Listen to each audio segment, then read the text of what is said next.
నమస్తే.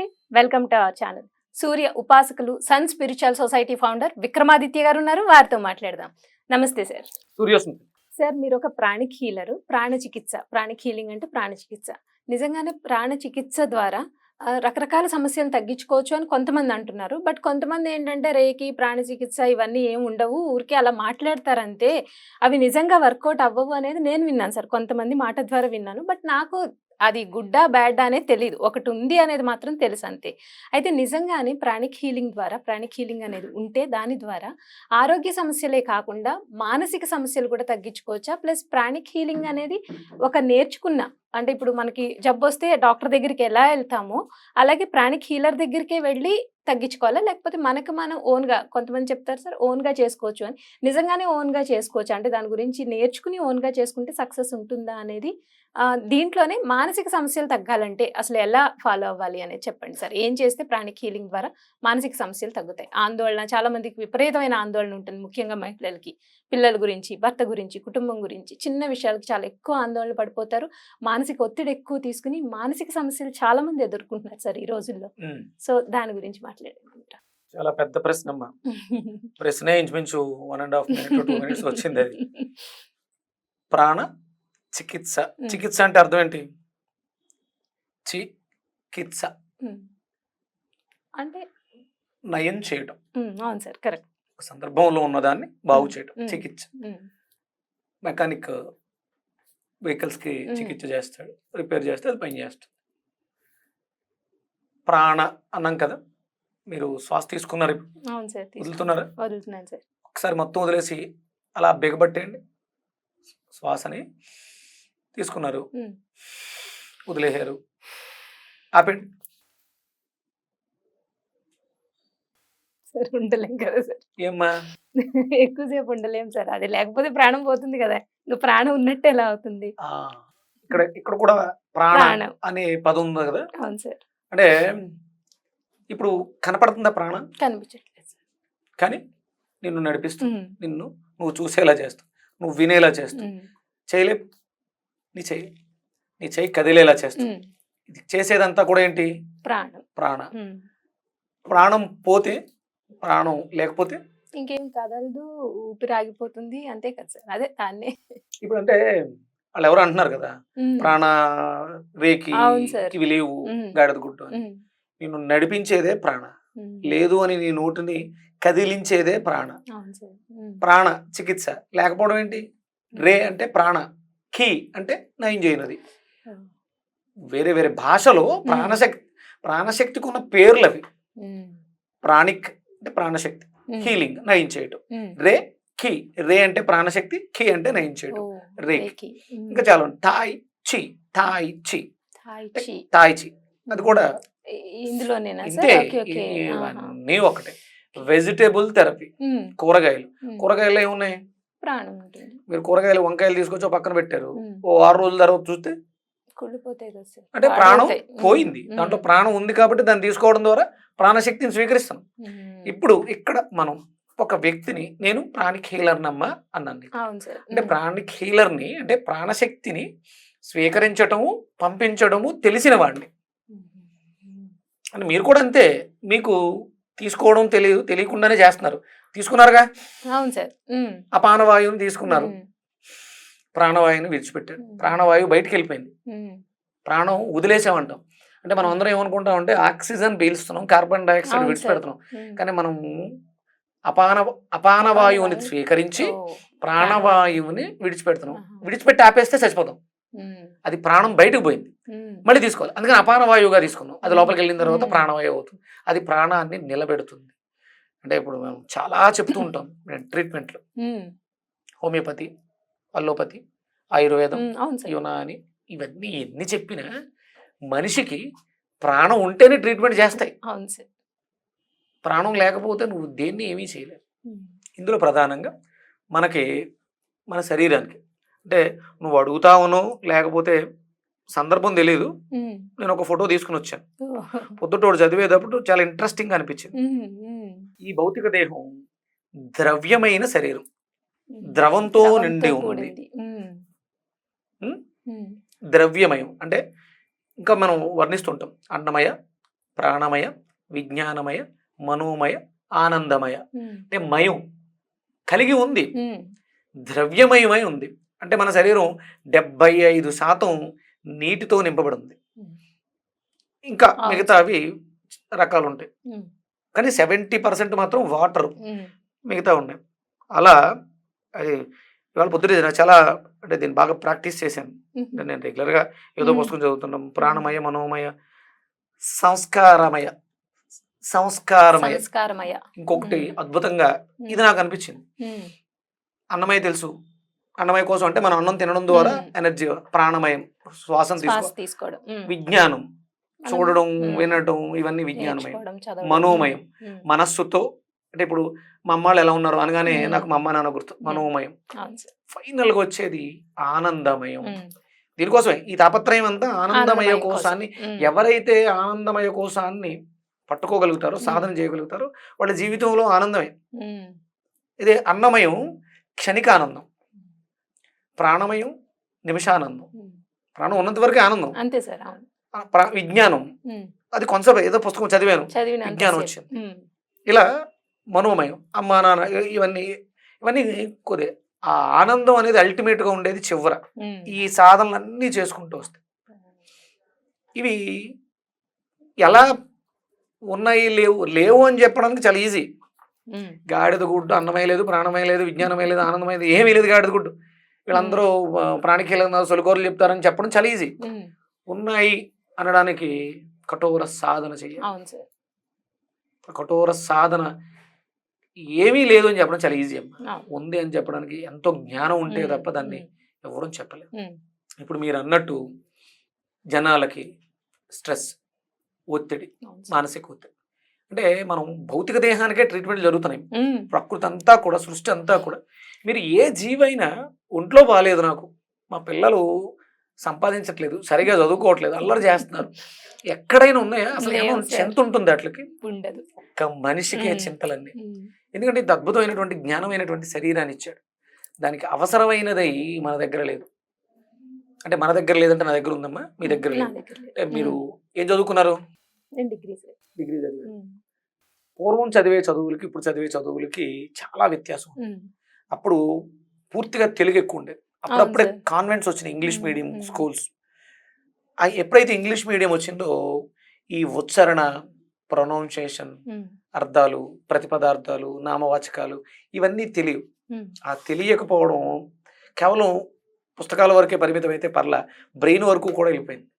అందుకని ఏదైనా ఒక సమస్య వస్తే బెంబేలెత్తిపోతున్నాం. ప్రతి సమస్యకి పరిష్కారం మీ మెదడులో ఉంది, మీ శరీరంలో ఉంది, మీ లోపల ఉంది. A to Z మీ జీవితం. ఈ రోజు మన ఇద్దరం చేసే ఈ ఎపిసోడ్, మొన్న మనం ఎపిసోడ్ చేస్తే అరైజ్ అయిపోవడం కూడా దాంట్లో ఉంది. ఇదంతా ఫిక్స్. మీరు ఎంతో తాపత్రయపడ్డారు, కానీ డెస్టినీ డిసైడ్ అయి ఉంది. నేను కూడా ఎంతో తాపత్రయపడ్డా, దాన్ని రికవరీ చేయడానికి చాలా ప్రయత్నం. మంచి ఎపిసోడ్స్ బాగా వచ్చినాయి. ఇంకొక అమ్మాయి వచ్చి అద్భుతమైన ఎపిసోడ్ కూడా చేశారు. యాక్చువల్లీ చాలా ఫీల్ అయ్యి చాలా ట్రై చేసాం, బట్ అది ఎందుకో అది ఆల్రెడీ డెస్టినీ. నేను ఒక ప్రయత్నం అంటే ఇది మానవ తప్పిదమా, ప్రకృతి తప్పిదమా అని ఆలోచించాను. చిన్న ప్రయత్నం చేద్దామని ట్రై చేశాను. అవును, చాలా ట్రై చేశారు. కొంచెమే ట్రై చేశాను, పెట్టేసి వదిలేసి వెళ్ళిపోయాను. నాకున్న ఆ సోర్స్ లో అది ఇచ్చాను. అంటే ఆ మనిషి ఇక్కడ ఉంటే తెచ్చు, అది పెద్ద కష్టమేం కాదు. కానీ ఎందుకో ఆ ఎపిసోడ్స్ వద్దు అనుకుంది, మన ప్రేక్షకులకు చూపించకూడదు అనుకుంది, అందుకని ఆగింది అంతే. అంతకు మించి ఇంకేం కాదు. ఇదంతా ఫిక్స్డ్. ఇది ఎప్పుడు తెలుస్తుంది అంటే, నేను చాలా గర్వంగా ఫీల్ అవుతాను. సంస్కృతం తెలిసిన వాళ్ళు, తెలుగు పదాలు ఉచ్చరించిన వాళ్ళకి బ్రెయిన్ చాలా షార్ప్గా ఉంటుంది. ఆర్టిఫిషియల్ ఇంటెలిజెన్స్ వాళ్ళు సాంస్క్రిట్ బ్రెయిన్స్ని, కంప్యూటర్ బ్రెయిన్స్ని స్కాన్ చేస్తే కంప్యూటర్ కన్నా స్పీడ్గా ఉన్నాడు సాంస్క్రిట్ చదివిన బ్రెయిన్. ఏమ్మా, సీతాదేవి కష్టపడింది కదా, మీరు కష్టాలు పడుతున్నారు. సీతాదేవి భర్తకు దూరంగా అరణ్యంలో ఒక చెట్టు కింద అంత కష్టపడ్డావా? లేదు సార్, సిటీకి వచ్చారు, అద్భుతంగా రాచరికం. పెళ్ళైన వెంటనే అరణ్యానికి వెళ్ళిపోవాల్సి వచ్చింది. మళ్ళీ వచ్చింది ఆవిడ. మళ్ళీ వచ్చిన తర్వాత ఏమైనా ఉందా? ఎవరో సాకులో ఏదో అన్నాడు అంటే అది కేవలం వ్యాపకం. ఇది మాత్రం మీరు ఎవరు కన్సిడర్ చేయకండి.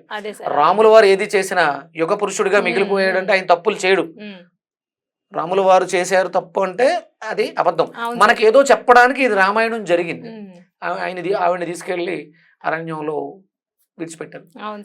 నేను ప్రెగ్నెంట్ని, నేను కడుపుతో ఉన్నాను అని చెప్పడానికి ఏ స్త్రీ అయినా భర్తకి భర్తకే కదా. ఉవ్వెర్లు ఊరుతుంది. అవును సార్. అది చెప్పుకునే ఆనందం కూడా ఆవిడకి లేదు. ఉమ్. ఆ స్థితి మీరు అనుభవించారు. లేదు సార్. రాజ్యాన్ని రాజులా పరిపాలించిన వాడు వాల్సిన రాముల వారు ఉమ్. అరణ్యాలకి సరే నాన్నగారు అని చెప్పేసి అని అరణ్యాల వెంట పడ్డారు. ఎందుకు సార్ మన డైలీ లైఫ్ లోనే ఒక చిన్న అన్‌కంఫర్ట్ వస్తే తెగ ఫీల్ అయిపోయి కోపాలు తెచ్చేసుకుని అసలు ఈ రోజు ఇలా జరిగిపోయింది, ఎందుకు ఇలా అయిపోయింది అని చాలా ఫీల్ అయిపోతాం. ఇప్పుడు మాలాంటి వాళ్ళం ఇప్పుడు చిన్న అదే. కంఫర్ట్ ఇప్పుడు మీరు అన్నారు ఇందాక విషయం వీడియోస్ రిలీజ్ అయ్యి డిలీట్ అయ్యింది. ఆ విషయం మీరు నార్మల్ గానే తీసుకున్నారు. బట్ మేము చాలా ఫీల్ అయిపోయాం. అయ్యో ఇలా ఎలా అయిపోయింది, దీన్ని ఎలా చేసేద్దాం. నువ్వు అందుకని ఆ 3 రోజులు తర్వాత వెంటనే నాకు ఫోన్ చెయ్యాలి, నువ్వు ఫోన్ చేయలేదంటే ఫీల్ అదే సార్ అయ్యావు. అదే కదా నేను నేను చెప్తున్నాను. వెళ్తూ అనుకున్నాను, వెంటనే అనుకున్న 10 నిమిషాలకు నీ నుంచి ఫోన్ వచ్చింది. ఓ అదే సార్ నేను చాలా ఫీల్ నడుస్తూ ఉంటుంది. మళ్ళా అయ్యో ఇలా అయిపోయింది, ఏంటి ఇలా సాధనలో ఉన్న అయిపోయింది. వాళ్ళకి అవును ఇది సార్. చాలా ఈజీ అమ్మా. ఉమ్. ఇప్పుడు మీరు చెప్పే మానసిక సమస్యలు ఏవైతే ఉన్నాయో ఉమ్. అవి మిమ్మల్ని ఇబ్బంది పెట్టవు. కానీ మీరు ప్రిపేర్గా లేరు. ఉమ్. ఏమవుతుంది దానివల్ల అని అనుకునే స్థితిలో లేరు. గతం మనకి మీ ఇబ్బందులు ఏమైనా ఉన్నాయా? మీకు జరిగిన ఇన్సిడెంట్స్ పాతవి అంటే ఏదైనా ఒక అప్పు, ఒక 10 లక్షలు అప్పు చేసాం, లేదు సార్ అంత లేకపోతే అనారోగ్య సమస్యలు పెద్ద ఏమొచ్చాయి? ఇబ్బందులు అయితే ఆ, దేవుడి దయ వల్ల మాట ఇప్పుడు చెప్తాను. దొరికింది. ఓ. అంటే ఏం లేదు, గతాన్ని గుర్తు చేసుకుంటే ఇప్పుడు కూడా ఈ రోజు కూడా ఆనందంగా ఉంటాం అనేసి బాధపడుతూ ఉంటాం. ఉమ్. అదే రేపు ఏం జరుగుద్ది, ఇప్పుడు మళ్ళీ ఈ చిప్స్ కూడా ఏమన్నా ఒక డిలీట్ అయిపోతాయి. సార్ నేను ఇప్పుడు వాళ్ళకి అదే చెప్పా, మీరు వచ్చే ముందు అడగండి కావాలంటే కెమెరామెన్స్ మొన్న ఇలా అయ్యింది, ఇప్పుడు కొంచెం కేర్ఫుల్ గా ఉండండి అని చెప్పాను సార్ అంటే నేను. భవిష్యత్తు భయం వేస్తుంది. Right sir. వర్తమానం ఇప్పుడు జరుగుతుంది, చేస్తానంగా, వచ్చానుగా, మళ్ళీ చేస్తానంగా. వర్తమానంలో ఉండడం కలగదే హ్యాపీగా ఉంటాం. ఇది జనాల ఇబ్బంది. మీరు గతాన్ని తరుచుకుంటే బాధలు మిగులుతాయి.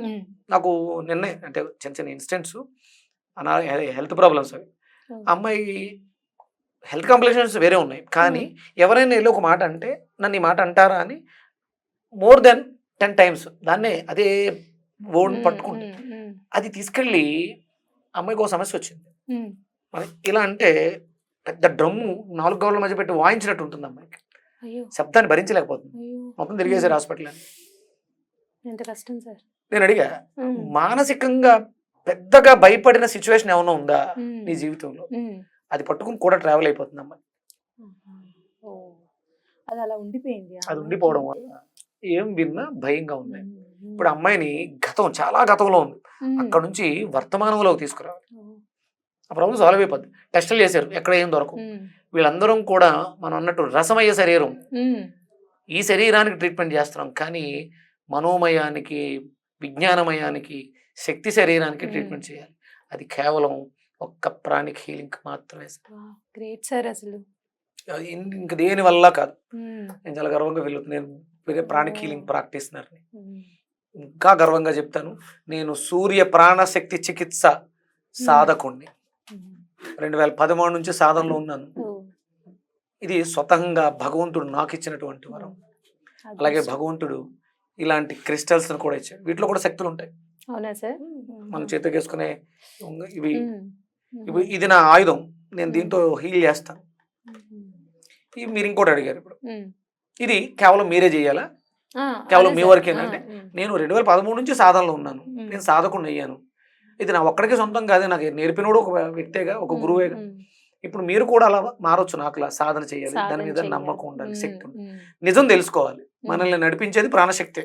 మనం తినే తిండి కాదు, మనం వేసుకునే మందులు కాదు. సోలార్ ప్రాణ, సూర్య ప్రాణశక్తి, భూప్రాణ, కాళ్ళు భూమి కాని ఉండాలి, భూప్రాణ, వాయు ప్రాణ, ఇవి 3 మనిషిని నడిపిస్తాయి. ఇక మీరు అన్నట్టు మానసికమైన సమస్యలకి మన శరీరంలో 7 చక్రాలు ఉంటాయి, మూలాధారం నుంచి సహస్రారం వరకు. ఒక్కొక్క చక్రానికి ఒక్కొక్క భావోద్వేగం. ఎందుకులే ఈ జీవితం, ఈ కష్టాలు ఎందుకు పడతాం, చచ్చిపోదాంలే అనుకునే వాళ్ళకి మూలాధారం శక్తిహీనంగా ఉంటుంది. సూసైడ్ చేసుకున్నాడు అంటే వాడు మూలాధారం శక్తిహీనంగా ఉన్నవాళ్ళు. దాన్ని మనం బాగు చేసుకోవడానికే దేవాలయానికి వెళ్ళినప్పుడు గుళ్ళో గుంజిళ్ళు తీస్తారు. నువ్వు గుంజిళ్ళు తీస్తే వినాయకుడికి ఏంటి లాభం? అవును కదా సార్. నువ్వు గుంజిళ్ళు తీస్తే వినాయకుడు, నువ్వు పొర్లు దండాలు పెడితే శివాలయం చుట్టూ శివుడికి ఏంటి లాభం? అక్కడ ఉన్నటువంటి శక్తి మీ శరీరంలో ఉన్నటువంటి ఆ శక్తి కేంద్రాల ద్వారా ఆకర్షింపబడుతుంది. ఇవన్నీ పెట్టారు పెద్దవాళ్ళు. తప్పట్లు కొట్టడం కానీ, గుంజిళ్ళు తీయడం కానీ, ప్రతిదీ కూడా ప్రాణశక్తితో మిమ్మల్ని అనుసంధానం చేయడానికి. అపాన వాయువుని స్వీకరించి ప్రాణవాయువుగా మార్చుకుని ప్రాణాన్ని నడిపించుకుంటున్నాం. ఎప్పుడైతే ప్రాణం పోయింది బయటికి, ప్రాణశక్తిని విడిచిపెడతాం, పోయింది. ప్రాణశక్తి లేకపోతే జీవితం వ్యర్థం, అది లోపల ఉండాలి. బయట ఉన్నదంతా అపాన వాయువు. సరే, మీరు ఎలా అడిగారు కదా, ఈ మానసిక సమస్యల నుంచి బయటపడటానికి అద్భుతంగా ముందు ఫస్ట్ కోపము, ద్వేషం, పగ, ఇవి మనుషుల్ని ఇబ్బంది పెట్టేస్తాయి. ఇది హృదయ చక్రం, ఇది మణిపూరకం. నాభి దగ్గర ఉండేదని మణిపూరకం అంటారు. హృదయ చక్రానికి మణిపూరకానికి మధ్యలో ఇక్కడ ఒక చక్రం ఉంటుంది. ఇది చాలా ఇంపార్టెంట్. దీన్ని కూడా మినీ సోలార్ అంటారు. సోలార్ చక్రం, మినీ సోలార్. సోలార్ అంటే అది రిసీవ్ చేసుకుంటూ ఉంటుంది ఇక్కడ నుంచి. మణిపూరకం కూడా రిసీవ్ చేసుకుంటుంది, కానీ ఈ చక్రానికి ఉండే క్వాలిటీస్ వేరే. ఇది ఫ్రంట్ సైడ్ ఇబ్బంది పడితే ఈ చక్రం గ్యాస్ట్రిక్, అల్సర్స్, డైజెషన్ ఇష్యూస్ ఇవి వస్తాయి. వెనకాల ఈ చక్రానికి ఇంకోటి ఉంటుంది, ఇదే చక్రం ఇంకోటి ఉంటుంది. ఇది నువ్వు నన్ను తిడితే దాన్ని నేను లోపల పెట్టుకుంటే అది పెద్దదైపోయి అది ఇబ్బంది పడుతూ అది పాడైపోతే నేను నీ మీద ద్వేషాన్ని పెట్టేసుకుంటాను. పగ, చంపేయాలి, వేసేయాలి, ఏదో చేసేయాలి. ఇవన్నీ కూడా బ్యాక్ ఉంటాయి. ముందుండేది భౌతికమైనటువంటిది, వెనకుండేది మానసికమైనటువంటిది. ఇప్పుడు అందరికీ కూడా ముందు పాడవడం ద్వారా వెనకాల కూడా పాడవుతుంది. అంటే మనం లోపలికి తీసుకునేటువంటి పదార్థం వ్యర్థమై విషమై చక్రాలను పాడు చేసేస్తూ ఉంటుంది. ఇది చెడిపోయింది. ఇది చెడిపోయిన తర్వాత గ్యాస్ట్రిక్ ఇష్యూ వచ్చింది. మణిపూరకం చెడిపోయింది. మణిపూరకం చెడిపోయిన తర్వాత మీరు హాస్పిటల్కి వెళ్తూ ఉంటారు, డబ్బులు ఖర్చు అవుతూ ఉంటాయి, రోగం నయం అవుతుంది. విపరీతమైనటువంటి ఖర్చుకి కారణం మణిపూరకం పాడైపోయింది. మీరు డబ్బు నిల్వ పెట్టలేకపోతున్నారు, మణిపూరకం పాడైపోయింది. డబ్బు సంపాదనకి మూలాధారం కారణం అవుతుంది. డబ్బుని నిల్వ ఉంచుకోవడానికి మణిపూరకం కారకం. మధ్యలో ఖర్చు, అది సక్రమమైన ఖర్చా వ్యర్థమైన ఖర్చా చెప్పేది స్వాదిష్టానం. స్వాదిష్టాన చక్రం బాగున్నవాడు ఖర్చు పర్ఫెక్ట్ గా ఉంటుంది.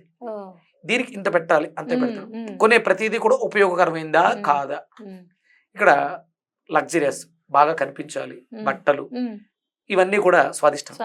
హృదయం దానం చేసే గుణం కలిగి ఉంటుంది. అంటే ఇక్కడ ఉన్న డబ్బుని దాన గుణానికి ఖర్చు పెడుతూ ఉంటుంది. దానంగా బయటకు వెళ్ళింది మూలాధారం ద్వారా 10 మళ్ళీ వస్తుంది. డబ్బు వృద్ధి చెందు. హృదయ చక్రం బాగుండాలి. ఇంకొకటి, ఇదే శక్తి మాట రూపంలో. ఒక చిన్న గొడవ అయింది, ఓ మాట అనేసాను, ఆడు కంప్లైంట్ ఇచ్చాడు, పోలీస్ స్టేషన్కి వెళ్ళాను, ఖర్చు అయిందిగా. ఇక్కడ కడుపు మంట, మాట ద్వారా ఖర్చు అయింది. ఇక్కడ ఇది చూసింది, ఇక్కడ చక్రం ఉంటుంది, అది చూస్తుంది, అది నాకు కావాలి, అది నాకు కావాలంటే కోరిక, డబ్బు తీయాలి, డబ్బు ఖర్చు పెట్టాను. ఇది బాగోకపోతే అక్కలేని వాటి మీద దృష్టి ఖర్చు. ఇది స్పిరిచువల్ కార్డు. భగవంతుడు, భగవంతుడి కోసం ఖర్చు చేయాలి. భగవంతుడి కోసం ఏది చేసినా వృధా పోదు. ఇది బాగాలేదు, అప్పుడు దేవుడి పేర్లతో మోసాలు జరుగుతుంటాయి. మీరు మీ పేరు గోత్రాలు, నేను పూజ చేస్తున్నాను, పేరు గోత్రాలు పంపించండి అంట ముందు. తర్వాత ఫోన్ చేస్తే పేరు గోత్రాలు చెప్పేటప్పుడు 2000 వేయండి, 3000 వేయండి అంటాం. ఈ సహస్రారం బాగోకపోతే అలాంటి మోసాలకి గురైపోతుంది. దీన్ని బట్టి మీరు ప్రతి ఒక్కళ్ళు అవగాహన తెచ్చుకోవాలి. చెప్పేవాడు ఇప్పుడు విక్రమాదిత్య చెప్తున్నాడు, విక్రమాదిత్య సహస్రారం బాగుండకపోతే విక్రమాదిత్య అబద్ధాలు చెప్తాడు, జనాల్ని మోసం చేస్తాడు. మీ దగ్గరకి గురువుల పేరుతో వచ్చేటువంటి మోసగాళ్ళని గమనించడం అలా. ఇది తెలుసుకుంటే మీరు అన్ని సమస్యల నుంచి బయటకు వచ్చేస్తారు. ఇలా ప్రాక్టీస్ చేయండి. ముందు ఒకేసారి రాదు, చేయాలా పెట్టండి. ఇలా 2 వేళ్ళు. ఓకే, ఈ చేతిని నెమ్మదిగా ఇక్కడ నుంచి ఇలా దగ్గరికి తీసుకొస్తూ విక్రమాదిత్య స్పిరిచువల్ కార్డ్ అని అడగాలి. అంటే అందరూ ఇప్పుడు మీకు మాత్రమే నేను పర్మిషన్స్ ఇస్తున్నాను నా స్పిరిచువల్ కార్డుని చూడటానికి. అలా ఎవరిది పడితే వాళ్ళు చూడకూడదు. ఎవరైనా వచ్చి మిమ్మల్ని మోసం చెయ్యాలి అనుకుంటే వాడు నిజంగా భక్తిపరుడా మోసగాడా తెలుసుకోవడానికి ఇది ఉపయోగపడుతుంది. విక్రమాదిత్య స్పిరిచువల్ కార్డ్, భగవంతుడి శక్తి ఎంత ఉంది ఇక్కడ పెట్టండి. చెయ్యి విక్రమాదిత్య స్పిరిచువల్ కార్డ్. కదలట్లేదు సార్, హ్యాండ్ కదలట్లేదు. ఓకే, నేను మనసులో మాట అనుకుంటాను, మీరు చెయ్యి అలాగే ఉంచండి.